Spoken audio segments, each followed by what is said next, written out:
We stand on the threshold of a great new age of exploration. Its ultimate destination, the furthest reaches of the universe. 3, 2, 1.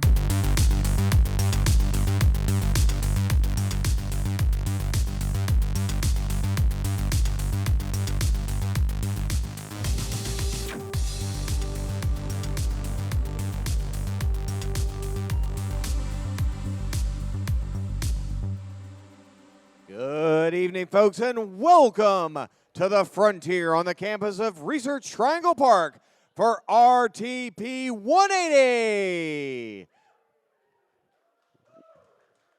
I appreciate that smattering of applause. Thank you.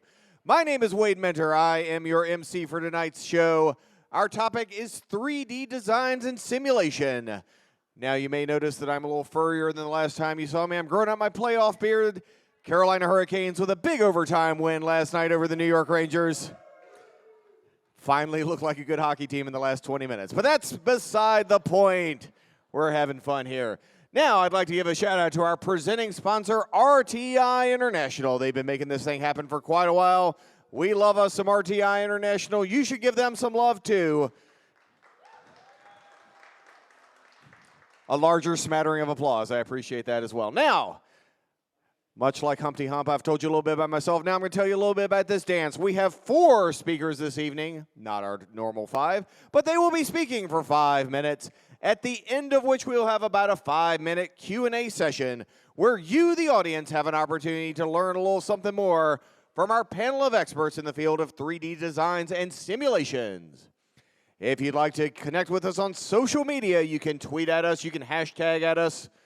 You can find me on TikTok doing interesting dances. Now, just use the hashtag RTP180 and we may use your question or comment during the show.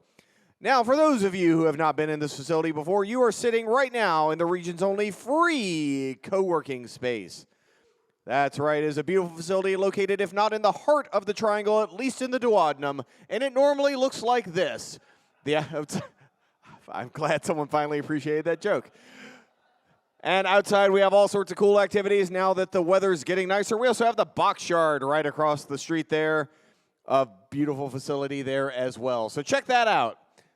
Now we have other programs besides RTP 180 here. In fact, we've got On the Menu coming up, sponsored by Barnes & Thornburg LLP, on June 6th from 12 to 1 p.m. on a little lunchtime treat.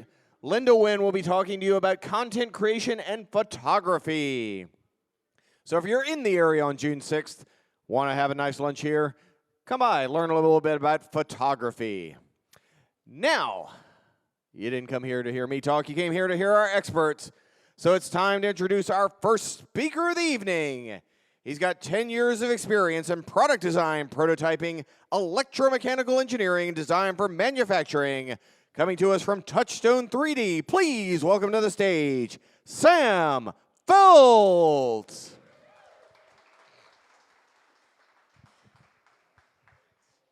Hey everybody, can you hear me okay? Thank you, sir. All right. So I am here to talk to you guys today about the role of 3D modeling in product development.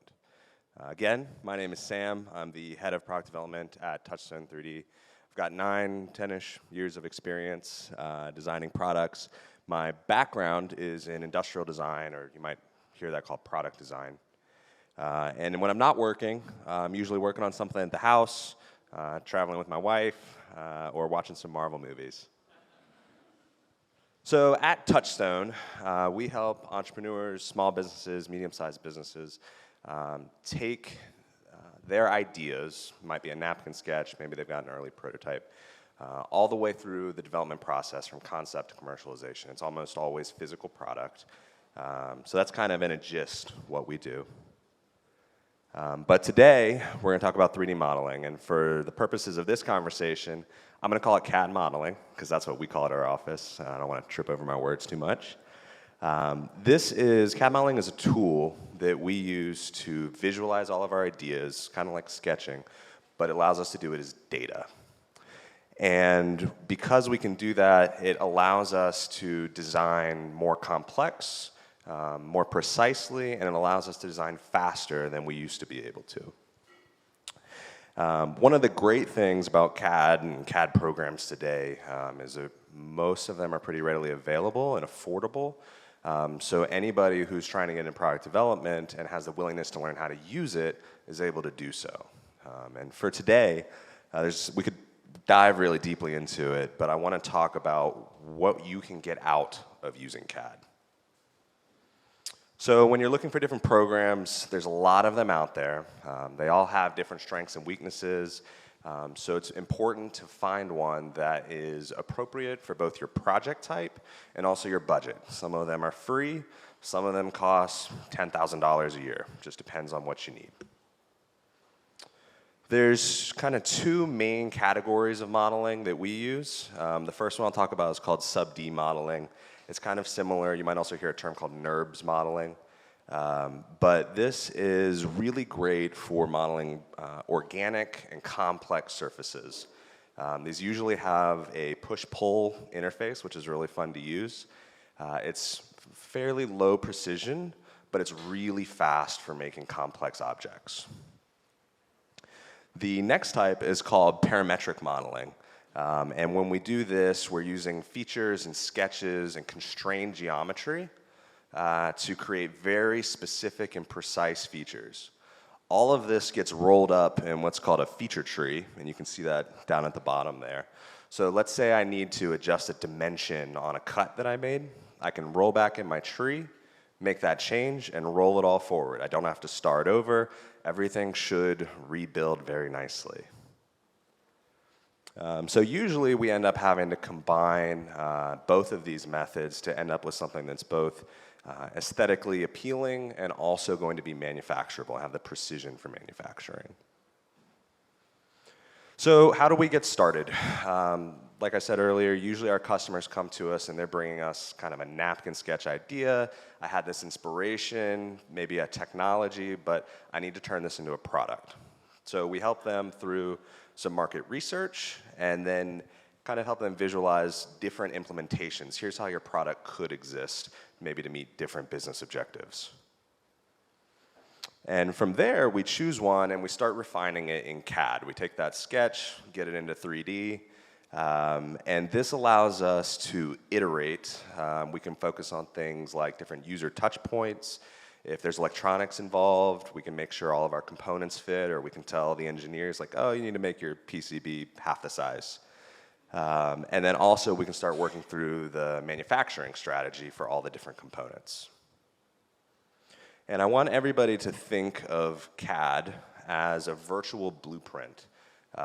We're going to push data into the system, and it's going to let us get out a lot of cool things. It's going to get us our production data. We'll be able to do renderings and prototyping. So when you do start prototyping, you're going to start exporting your models to different techniques like 3D printing, CNC machining, maybe urethane casting. And at Touchstone, we are actually able to fabricate these and iterate almost overnight. So these technologies let you move really, really quickly and make changes on the fly. There are a lot of different fabrication methods. I mentioned 3 of them. There's probably 20, 30 different methods. All of them have different levels of quality. All of them have different cost requirements. And all of them are going to require small modifications to your CAD data in order to produce whatever that part is. When you are interested in finding the right look for your product, we like to combine the CAD modeling software with photo rendering software. It's a really quick way of trying out different shapes, different colors, different materials, different textures, without having to invest time and money into building physical prototypes. And then from there, once you've got the design you like, you can start creating higher quality renderings and animations. It's really great for advertising, marketing pitches, websites, all of the above. And I really prefer to combine renderings with photographs. I think it's a really quick way of bringing a level of kind of realism and context to the design that you're working on for your audience. As you are refining for manufacturing and trying to get your engineering work done, you can run your parts through different simulations. So that might be things like molding parameters. Is the liquid resin going to fill the mold all the way? Are you going to end up with giant sink marks, which you can talk to me later if you want to know what that is. Doing thermal analysis and applying different mechanical stresses. And we do all of this so that we feel better when we go to manufacturing that the design is going to work as we intended. When you're getting ready to release, you're going to need a way to tell your manufacturer how to make your parts. So you can work from your CAD data. You can pull dimension drawings. So you can call out critical features, critical dimensions, what materials, what colors, basically all of the instructions. You can convey your design intent to the manufacturer so they make the parts the way you want. In the past, somebody would have to sit there almost by hand and draw each of those views, which would take a long time. It would probably take me 10 minutes to make one of those drawings versus days. So it's a huge, huge increase in speed. And then last, we always make sure to give our manufacturers assembly instructions. We can export those same views of our product from the CAD model directly and explain to them, here's how we want the product assembled. This is going to help improve yield, and it's going to help improve quality control, which in the end is going to save you money. So this is not industry specific.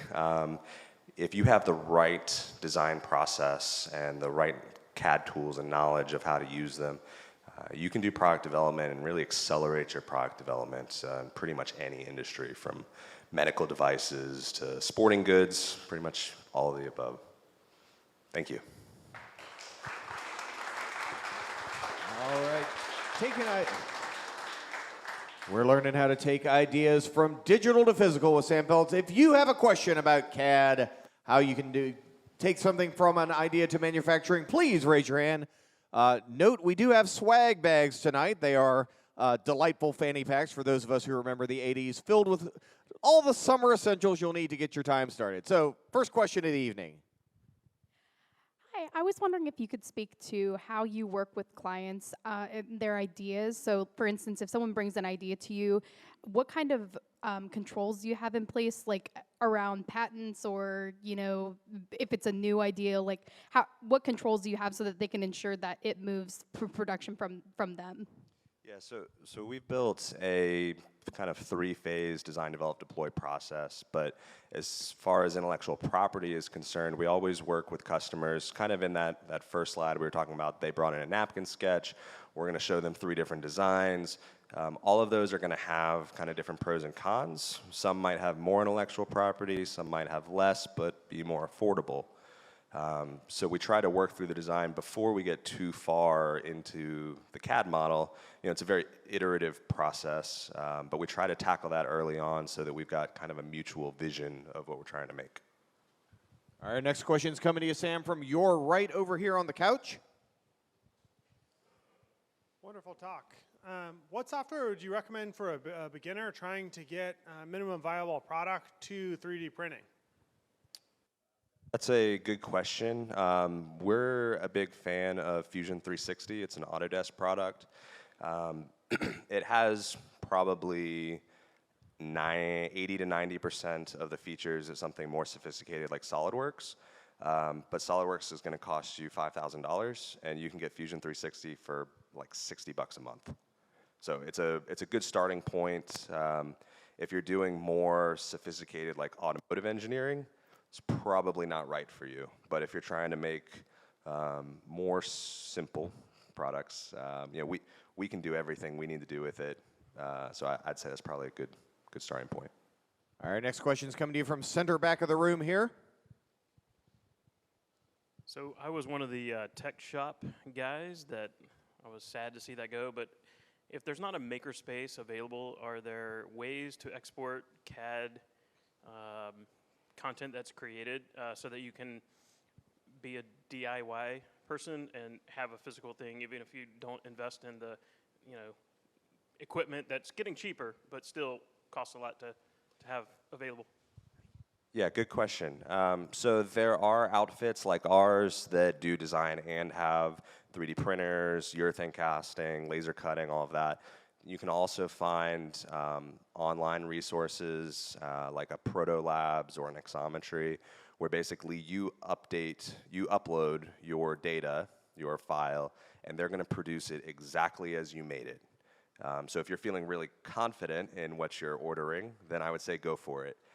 If you feel like you need some guidance from somebody who does this regularly, I would say you would want to reach out to like a local design firm that can provide that feedback back. Like, what do you want to do with this? Oh, well, you should really make it this way.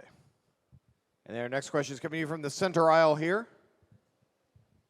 Do you end up designing differently when you're working on something that needs to be reworked or repaired? And are you able to export kind of repair instructions as well as the initial manufacturing instructions? Yeah, so I'm actually going through this right now. I had a discussion with a designer today on why we're not going to use glue. We try really hard not to use glue.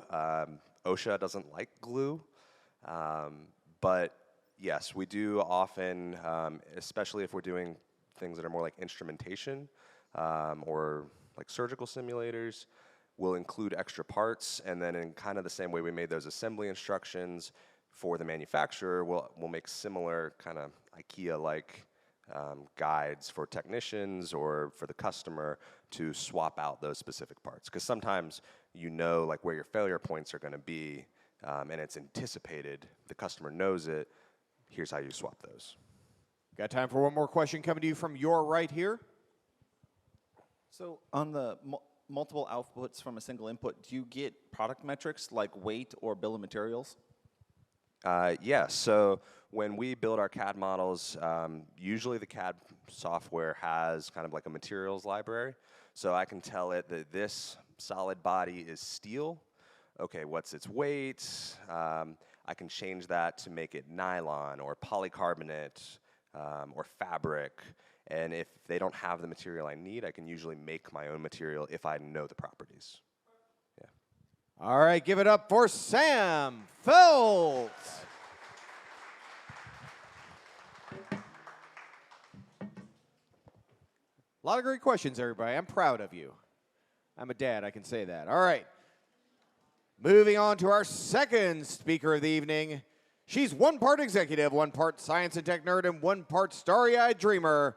Coming to us from Proficiency, please welcome Catherine de Castro.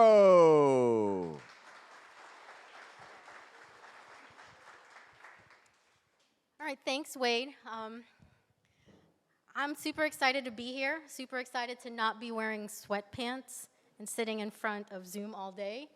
So I know we're supposed to be talking about 3D designs and simulations, and I'm going to get to that and why I believe in simulations from an immersive learning VR, AR perspective. But first, because I'm so excited to see people, I want to learn about the audience a little bit more. So, you know, people talk all the time about understanding your why. What's your purpose? Why are you here? So, Wade, why are you here today? I'm here today because they pay me to be here. I wish I had a better answer. No, I'm here today because 3D printing and other forms of kind of 3D modeling are becoming more common, more accessible to people, and I'm interested to see the applications of having this technology out to the mass market. That's great. Anybody else volunteer?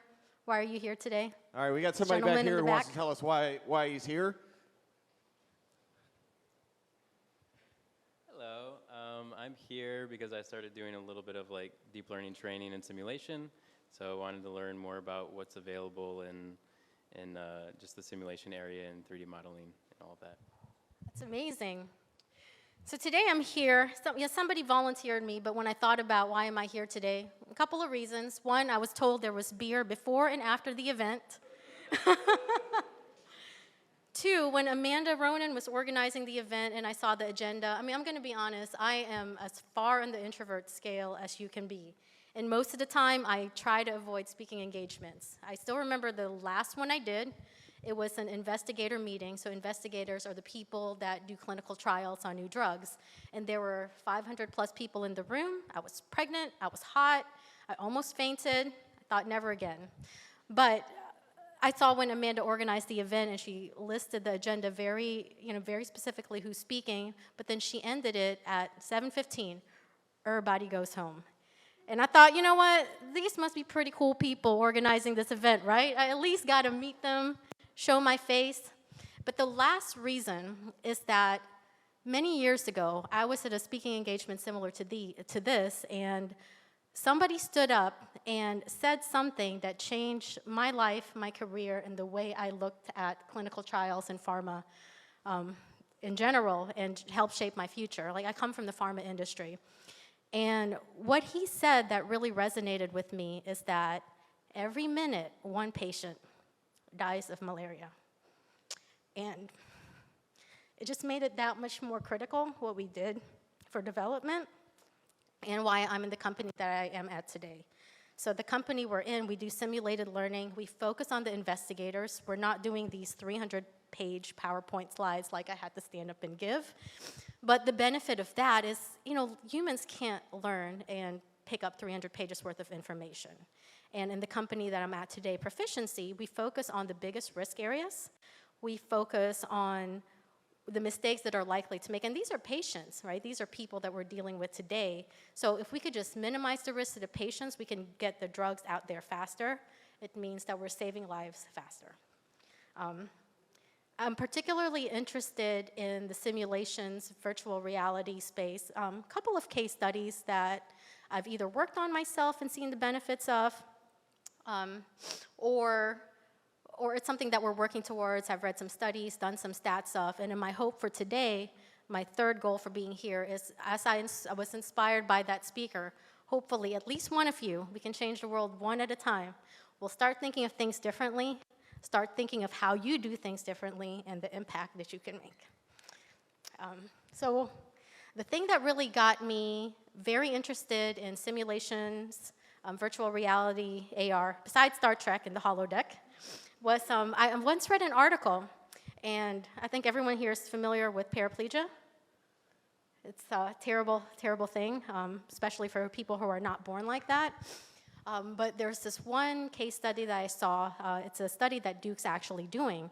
And for years, many people have tried to do many studies, tried to stimulate nerve growth, different medications, and they weren't able to solve that problem.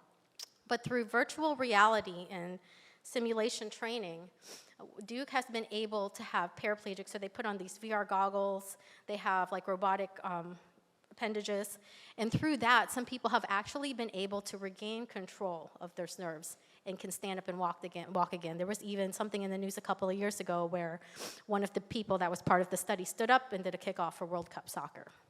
So, I mean, pretty cool application, right? It's used a lot in the medical field as well. I think it should be more broadly used. I mean, simulations learning is not new to the world, but it's a little bit newer to clinical trials in my industry. There's stats there that say doctors who are trained on VR in lieu of a regular cadaver are 5 times less likely to make a mistake when they perform their first surgery. And I've seen this quite a bit myself when I used to work in the CRO industry. So we were specifically training operational teams and to make decisions about studies. And we did a pretty thorough measurement of everything they did, all the processes. We had 30 different e-learnings that were focused on the simulations, how proficient they could get. And when you measured the statistics of their performance as well as their engagement, the amount of time they saved, it was, not only was it more engaging, they retained the information. Something about the simulations, particularly when you add the virtual reality and augmented reality piece, I think with those mental repeats, for some reason, your body knows your conscious knows that it's not real, but your subconscious treats those mental repeats, and you actually gain that learning from behavior.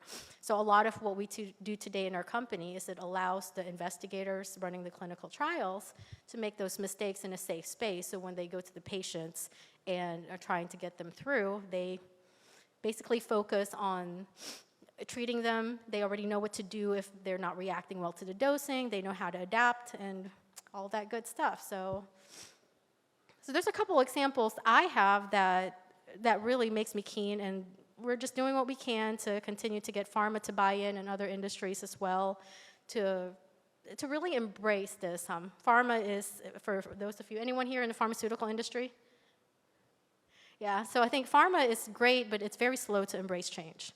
So we're doing our best, just trying to get the word out there, and one process at a time, we can bring those drugs to market faster and help save a patient. I think we have 5 minutes here. 5 minutes, that's 5 people. So just makes it more critical to do what we do and keep focused on that. And I think that's it for me. I guess I accomplished my one goal too. If they told me this was a runway, don't fall left or right. And so I'm going to get off, and hopefully I don't trip on the way out. Oh, no, not time, not time. Yeah, it's time for Q&A. Oh, yeah, Q&A, all right. Yes, stand up. All right. Not let you out that easy. Now, if you've got questions on 3D modeling and simulation in the clinical trial space, please raise your hand. We'll come with the microphone. You can ask your question and get a nice little swag bag fanny pack. So we've got a question over here to your right. Here you go. Hi. So I think it's fascinating to hear that, you know, if you're practicing in VR first, that you can minimize the number of patients that you're impacting. And thinking about something like laparoscopic surgery, I wonder, from your opinion, as you get slightly more removed from patients in these ways, what do you think it does to the quality of care that people are getting? So it sounds like they're getting better care from the sense of less mistakes are being made, but also being a little more removed from that personal aspect. I think even if you're, do you have a specific role that you have in mind? That's for, okay. I mean, if you think about the theory behind simulations learning, really it's a chance to make mistakes, to practice the decisions, and practice making the right decisions in a safe environment. So that type of behavioral training, behavioral change, that's applicable to anything you do. It's applicable to surgery. It's applicable to soft skills and dealing with people. I know that a lot of the, actually I saw this in a museum once, so a lot of the anti-terrorist training, so when they train negotiators, they have a simulated scenario, so they're trained to negotiate with the terrorists, but there's this facial interface that actually measures the movements of your face and can detect your emotions. Like, as a negotiator, you're supposed to stay calm, supposed to not get angry, mad, emotional, because it helps you focus, be more logical. So yeah, so it's applicable across the board. Thank you. All right, next question is coming to you from your left. Yeah, I'm wondering about the difference. I understand the difference between augmented reality and virtual reality. I'm wondering if augmented reality is also showing up in how to train physicians, or how you see that technology used in the actual operating room in the future. So the augmented reality, I have not done direct research like for the past year, so my knowledge may be outdated. I have this personal hope that AR becomes more mainstream. I have actually been waiting since 2016 for the HoloLens to be used by everybody. I don't know like who's familiar with it, but the first demo I saw of the HoloLens, so it's augmented reality, it's a Microsoft product. So if you're only using it for the computer, instead of having just a flat screen, you can move all the apps. Like, anybody here like to have 20 different tabs open? You? Yeah. So the awesome thing about the HoloLens is if you're using it on the Microsoft Office, you don't just have your screen. You have all around you. You can have Excel in the back, PowerPoint in the front, all of your emails, everything around. When they have the screensavers are 3D. And I think the thing that really got me hooked was this robot game. I am a nerd. I pretend not to be sometimes. But there's this robot game where you had holographs where you wore on your arm, and it sensed the room around you, so it could actually make it look like there's robots tearing holes in the wall and coming at you. The experience is completely different. So, I mean, that's more personal, but I think with that, the primary benefit to me of augmented reality is we hear all the time, you can only do VR but so long. People get dizzy, they get motion sickness, it disorients me too, but with AR, because you can see your environment and it's more blended into your environment, you can do it for longer, you can pause less. I don't know, you seem to have like quite a bit of knowledge into space too. Do you have anything to add to that answer? With the AR, VR? Yeah. I mean, if you don't, it's fine. I just know we were talking a bit. Actually, I was going to ask you a question, and I will answer that later. Okay. my question was,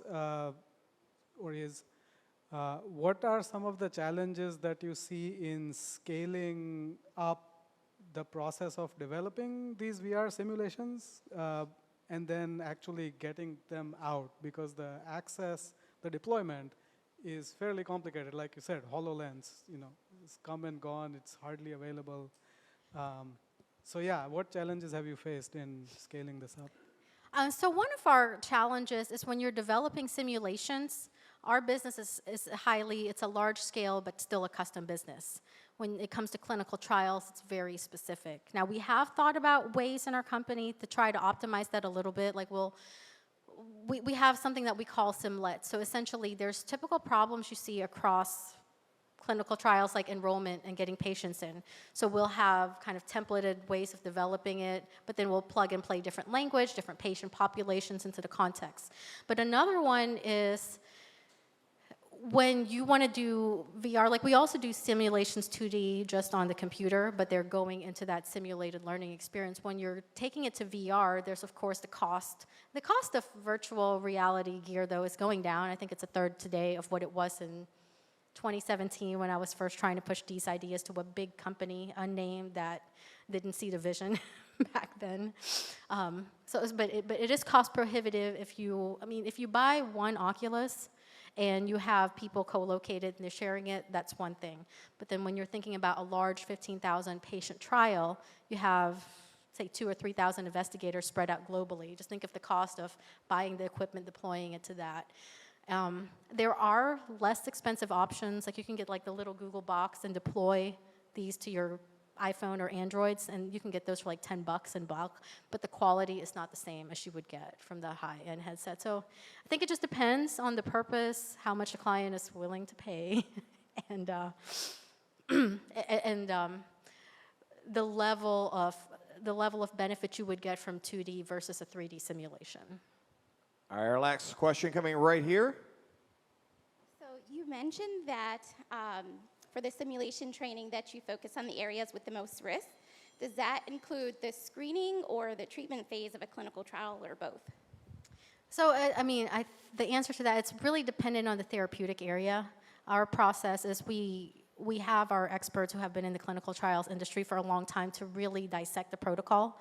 And so we talk to the clients, and the risk area, the risk mitigation we use is your standard project management, like what's the likelihood that this risk is going to occur, what's the impact this risk is going to occur, do you have any previous outcomes data that show how many times this has occurred in the past, and then based on that, we give them a recommendation. So there's not one standard blanket answer for all of clinical trials, it's very protocol specific, and kind of tying back to scaling, we do a fully custom business, so there's always challenges when you can't just copy and paste to the next and the next and the next project. All right, give it up for Catherine de Castro. Thanks, everyone. Okay, now I'm going to try this not falling.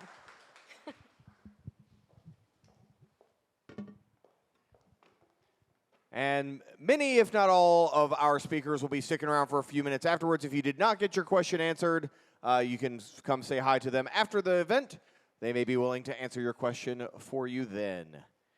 But we're now moving into our fourth speaker of the evening. He's the founder and director of content at Dash, a high-end animation and motion design studio. Please welcome to the stage, Mac Garrison.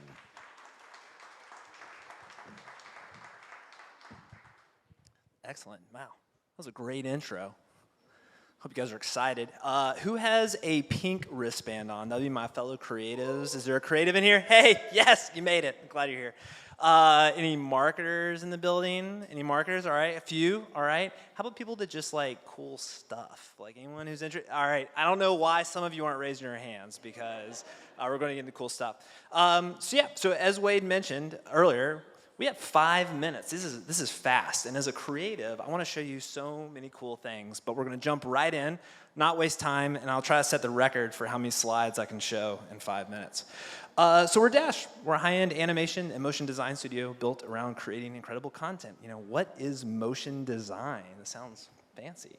Motion design, in my opinion, is an umbrella term that describes anything that moves on a screen. So primarily, we do a lot of video content that can be live action, that can be animated.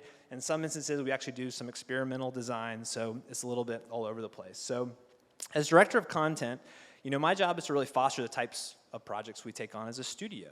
We are a boutique studio, but we do a lot of work with some pretty big clients. So for me, it's all about the relationships, less about what the service or product the client is offering. We really like to collaborate, working with internal teams, with the companies we work with, as well as ours, to make really good work. But that's not only the main reason folks come to us. I think this day and age, if you really want to separate yourself as a business, it's not just what your deliverable is, but it's who you are as a person. And at Dash, this is us. We're gregarious, if you haven't been able to tell. I would talk to an empty room, but I'm glad there are people here. We're symbiotic. We really enjoy collaborating and working with our teams and our clients. Optimistic, creative is paramount for us. And then, of course, honest and efficient, because you need more honest and efficient businesses.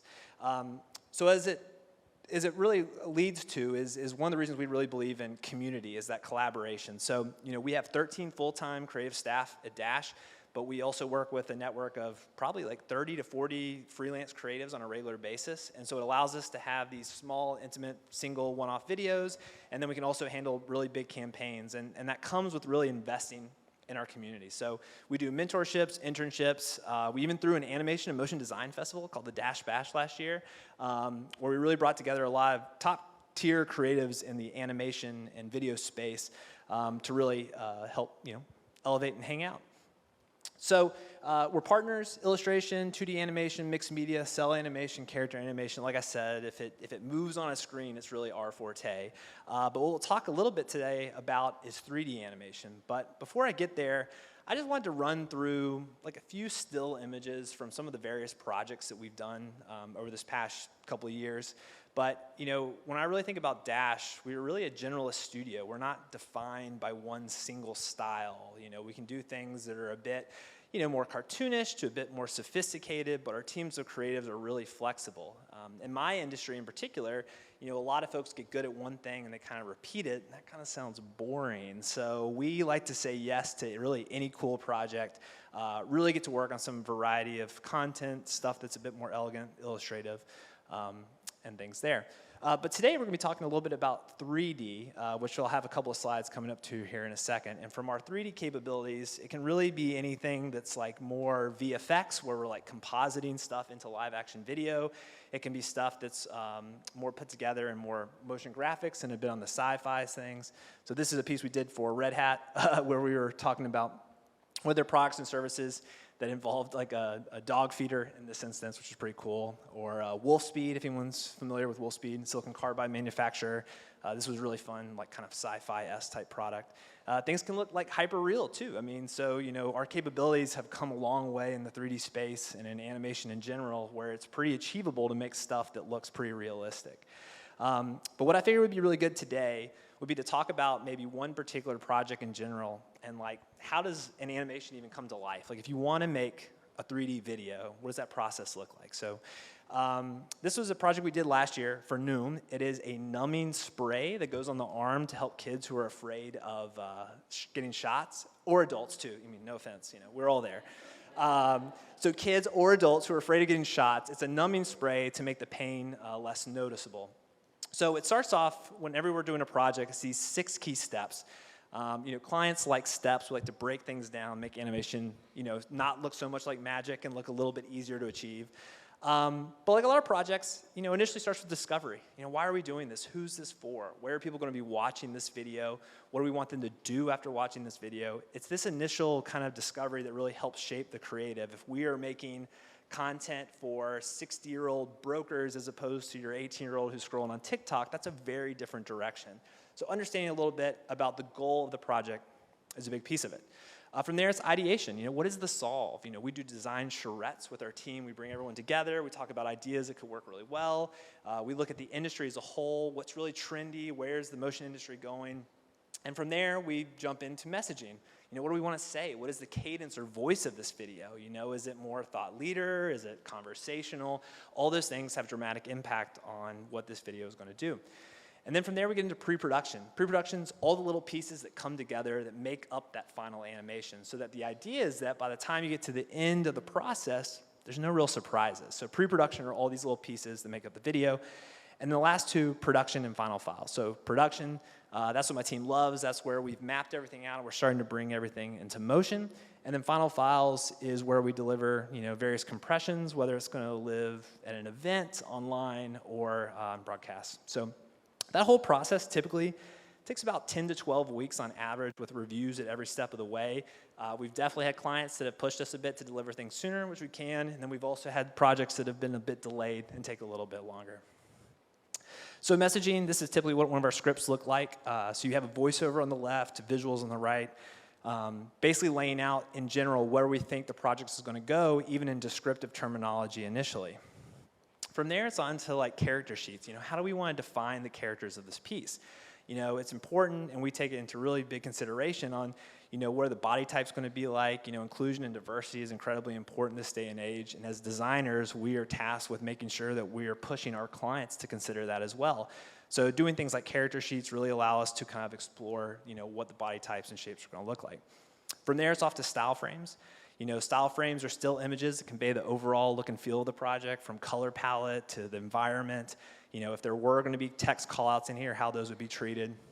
And then from there, it's into storyboards. So, how does that script start to unfold into the video? So these are really simple sketches, but you can start to see like how things are going to unfold and flow. And the importance of that is animation is just such a time-consuming process. No one ever wants to animate more than they need to. So storyboards really help shape that. So once we get through all the boards, then it's on to the 3D stuff and starting to model things. So this ensures that all the assets that we're anticipating on building have been approved by the client. So we start getting into modeling, we start breaking out the characters and how they're going to look like. We start getting into rigging to make sure that they're all prepped for motion and animation that comes later on. And then we start even looking at the product itself, the environment, and all those little pieces. So then we get our little crew here. So we have the doctor, the polar bear who's representing Noom, and then we have the mother and her son. So the next thing I'm going to show you is what we call an animatic in our space. You'll notice that it has a really great voiceover that goes along with it. But the basic idea of an animatic is that you pair a voiceover with the storyboards we saw earlier to get an overall timing and feel of the project. So this way, if it feels too long or is feeling too short, you can start to play around with the timing to get exactly what you need. So I'll just play about 10 seconds of this one. The fear of needles is real for kids and adults, and the solution is Numb. Numb reduces pain by rapidly cooling the skin. So, you can see it's a great voiceover. I don't know whose voice that is. It was amazing. But, what an animatic does is it really starts to lay the foundation of what's to come. So that way you are ensuring that you're just animating what you need to. So all these pieces come together, and now we have laid such a great map of where we're going. And so at this point, our animators can feel really confident about leaning into the motion and bringing this thing to life. So what do you think? You guys want to see the final piece? Yes. Good. I don't know what we would have done if you said no, but anyway, here we go. The fear of needles is real for kids and adults.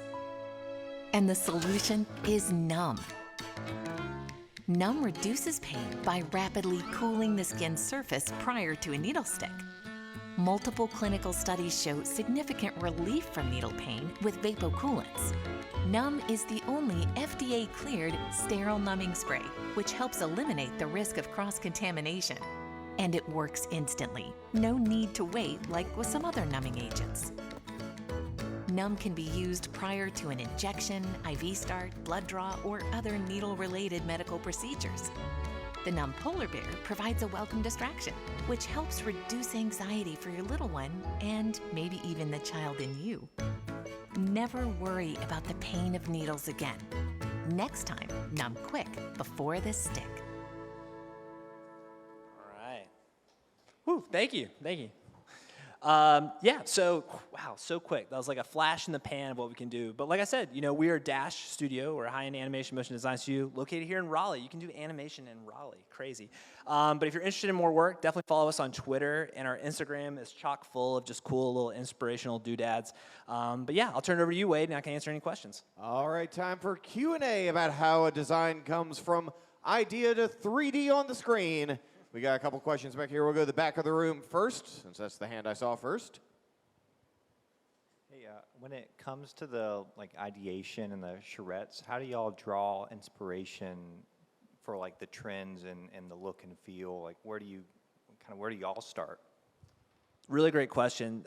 So if you wanted to hear it, it was where we find inspiration in the trends and kind of the animation space to determine what we want to do. The first is that for most of the folks in this space, we're constantly following other creatives, other studios similar to Dash. So we kind of have an idea just by following all these groups on social media, what tends to be trendy. The other piece of it, though, is really important is to look in the industry of the subject matter that we're addressing. You know, what are competitors doing? What are people doing in that space? To see if there's a way that we can kind of cut through that noise, do something a little bit different. And then I always think just having a big group and going around and really just tossing out every bad idea you can to find that good idea is always really helpful. So we'll do, you know, even something as simple as 30 minutes where we just get in a room, 10 of us, and just kick around ideas on what we could do for it. All right, we'll go 2 rows up for our next question. I know animation is very complicated. What is the time frame that, and use this as an example from the, you know, the beginning process of the animation to the delivery of the end product? Great question. So the timeline for an animation like this, you know, I would love to say that we can take forever on it, but that's unrealistic. So typically we try to aim for about a 10 to 12 week turnaround. And at each of those phases that I shared earlier, that gives the client about 2 days for them to collect their notes and provide feedback on that. And one of the things we do, those incremental steps, is it just ensures that we're always adjusting along the way. So then at the very end, when we have this full product that's been delivered, at that point, typically, I say typically, not never, but typically there's usually no big surprises or changes. But 10 to 12 weeks is a good time to aim if you're thinking about an animation endeavor. All right, next question's coming front and center. Hey, so animation does take a long time, and it can be quite difficult with how much movement there is and a lot of different variables. But have you found any use or use case for using live footage to track your animation too? Is that something that actually makes sense in animations that are this length and these size projects, or does that only really make sense in larger movie style projects? No, that's a really great question. So you're talking about incorporating animation with live action and kind of compositing it in there more or less? Oh, I see, a motion capture, yes. So we're in kind of the early stages of where that ultimately is going to be. For the type of work that we're creating for these kind of marketing teams, it hasn't realized to a point yet that it's helpful, but I do know that there's a lot of stuff in the works and it's getting easier and easier. One of the crazy things about animation that is just really good to know is that for a long time, it was really kind of hard to get into. It was kind of like a secret. You used to have all this machinery, you have to have all these big setups, but with Adobe and their subscription services, I mean, most of the stuff that you saw in here, we have After Effects for 2D, Cinema 4D for our 3D work, but it's become really easy and obtainable, and so I forecast over the next 10 years that things like motion capture are going to be more relative and we can all kind of get into it. So to answer your question, not quite yet, but it's coming. It's coming soon. Our last question is coming to you from your right. Hi. What's a common misconception that clients might come to you with when they have an animation idea or want to work with you about your whole process? That's such a good question. So the biggest misconception, the number one misconception, is probably the time it takes to do that. So I think folks are used to dealing in live action when it comes to video work, even people who are experienced in video. And with relative ease, you can probably turn around a live action video in 4 weeks with relative ease, 5 weeks. But animation just has so many different pieces to it. And depending on the style that we're going with, has nuance. And so, you know, if I could tell anyone anything to keep in mind as they're thinking about an animation project, it's going to take way longer than you think it would. And particularly if you want to get the quality that's out there, you know, that's it too. You never want to feel rushed on this stuff. But that's a great question. All right, give it up for Mac Garrison. All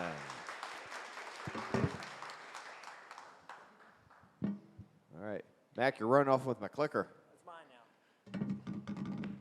Got a tracking device on that thing. All right, folks, we've moved on to our fourth and final speaker of the evening.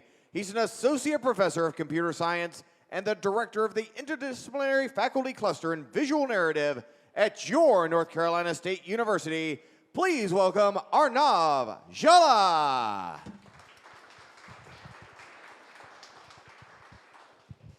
Hello. So I challenged myself when I first was asked to suggest, you know, people or to speak at this event. So I do a little bit of work in VR and games. AI and games is my specialty in terms of research. But I challenge myself to not do 3D and not do simulation, but still make it relevant, right? So we'll see how that'll go. So I run a research lab at NC State in computer science.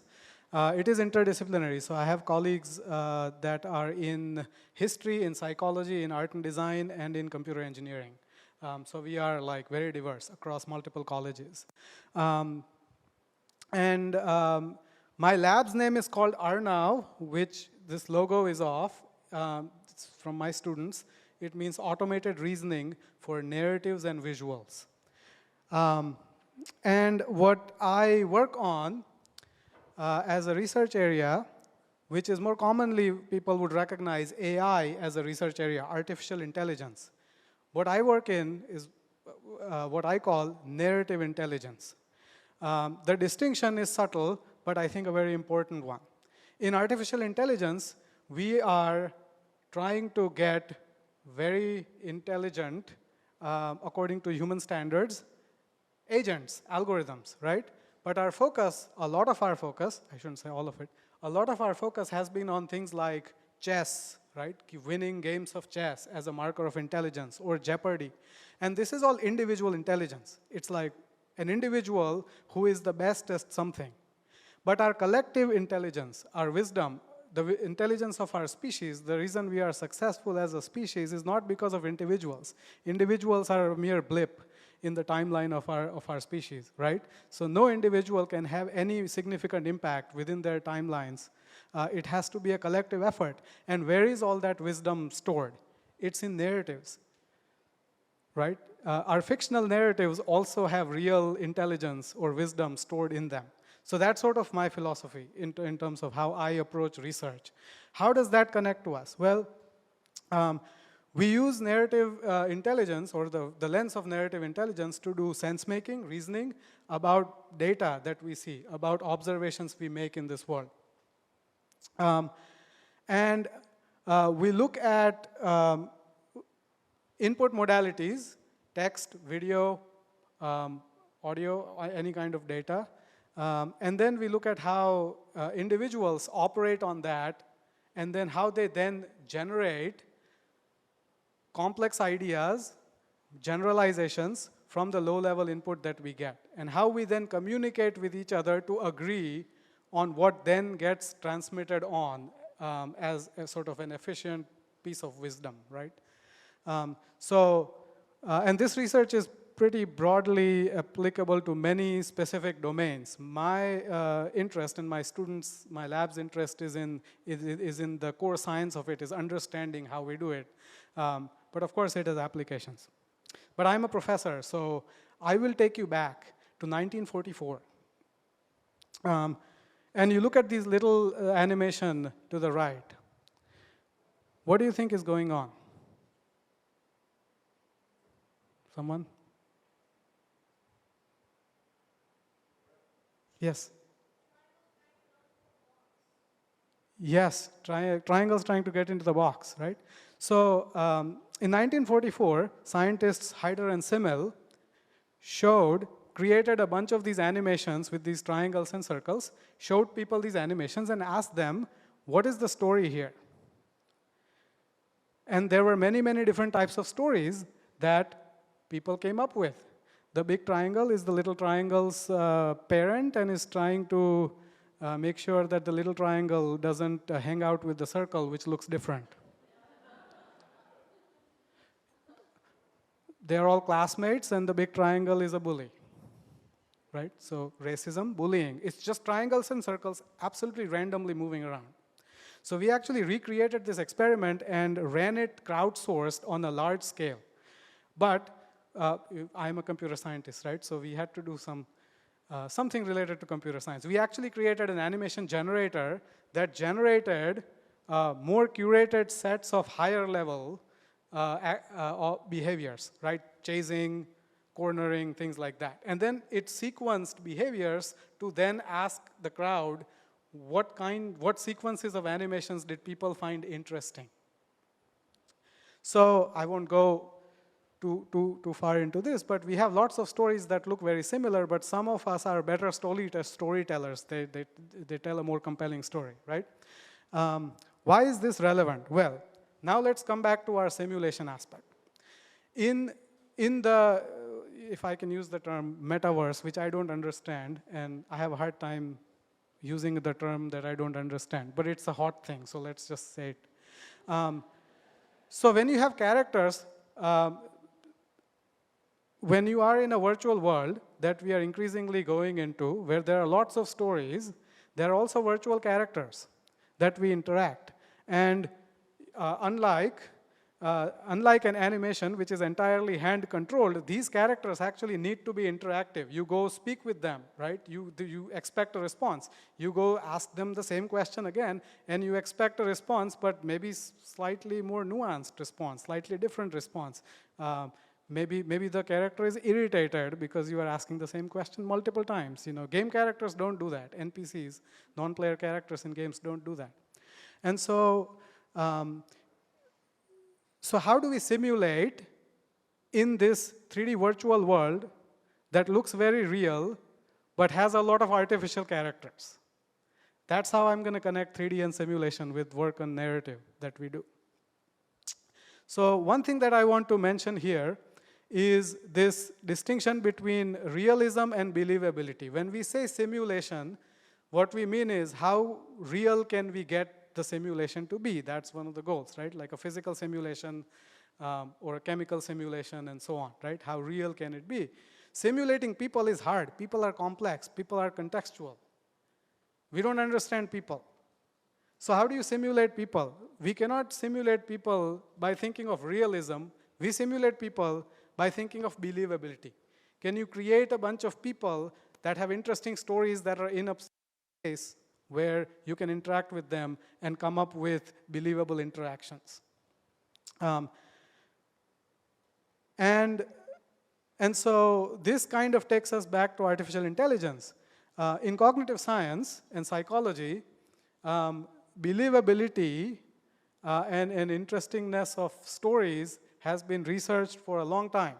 And so this arrow right here are theories from cognitive science and psychology over many decades, where it says, well, background knowledge makes people interesting, right? If they have good backstories and so on. If they can show how they form their beliefs and how they change their beliefs, then that makes it interesting and more believable.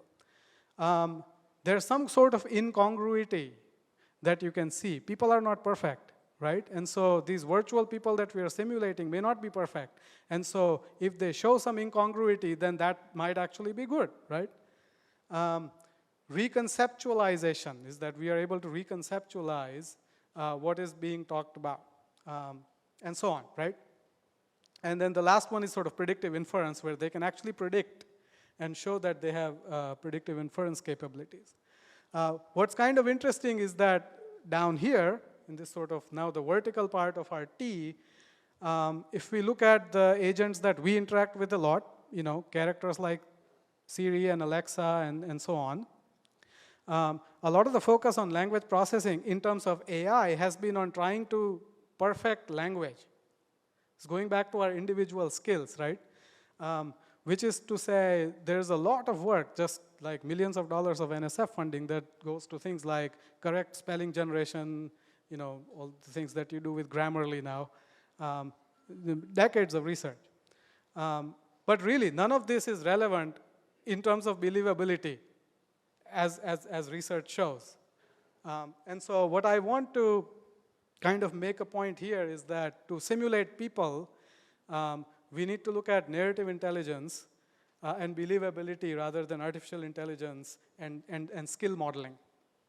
An amazing graduate student, Sasha Azad, and one of my collaborators, Professor Martins, have started developing what we call the little computer people taxonomy, where we are systematically looking at all of the features of believability in simulating people that we might need, and starting to do experiments with them.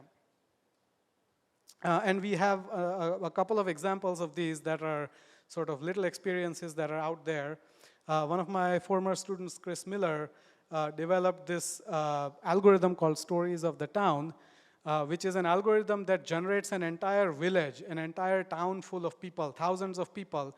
You can select a person and you can talk to them, and they give you a backstory of why they are at that position in town. Like, I'm in front of a doctor's office because, and there's a whole backstory. And they can keep telling you their backstory all the way back to their childhoods and so on. And this is entirely procedurally generated. And so that includes a lot of simulation planning and other techniques.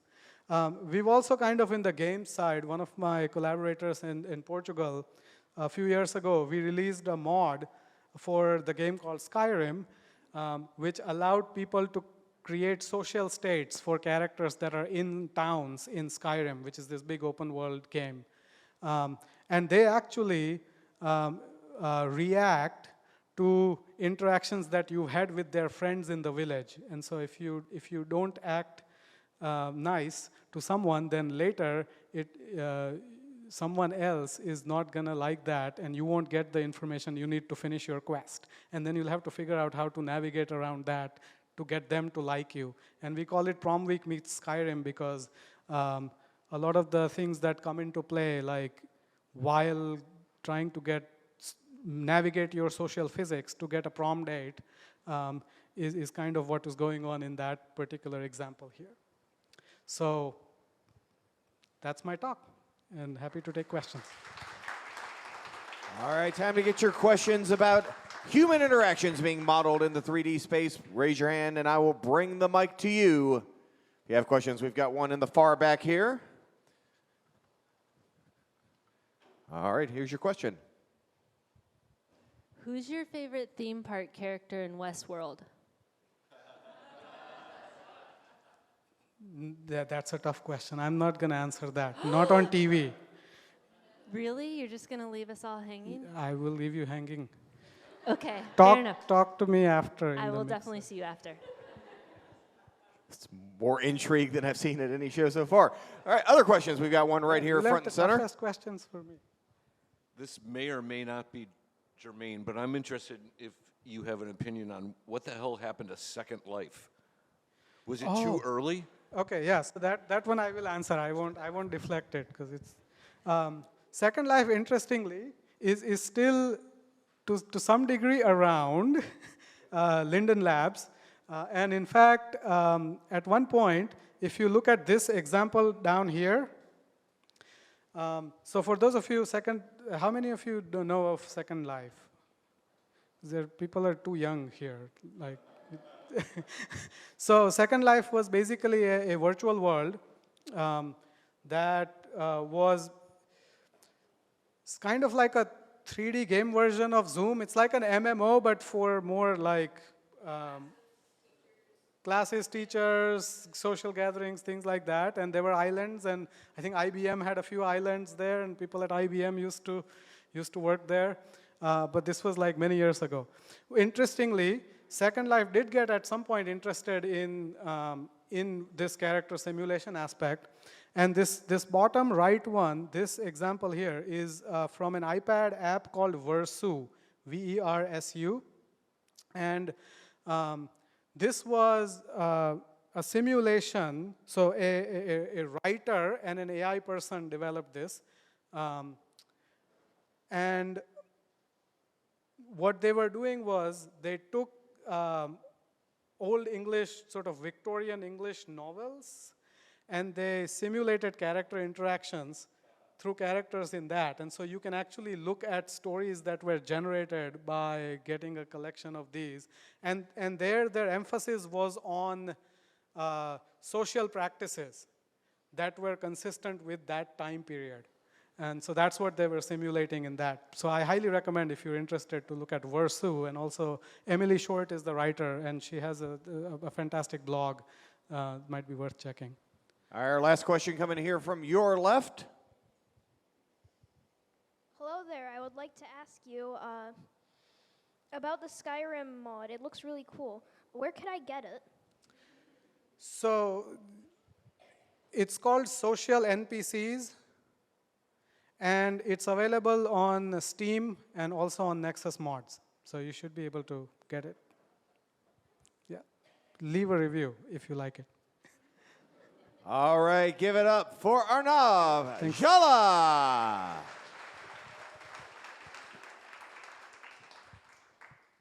All right, folks, this concludes RTP 180 for May of 2022. Next month, we're having another one. Third Thursday of every month, just like we do. Our topic will be EdTech, Education Technology, will be the subject. That is on June 16th, showtime 6 p.m.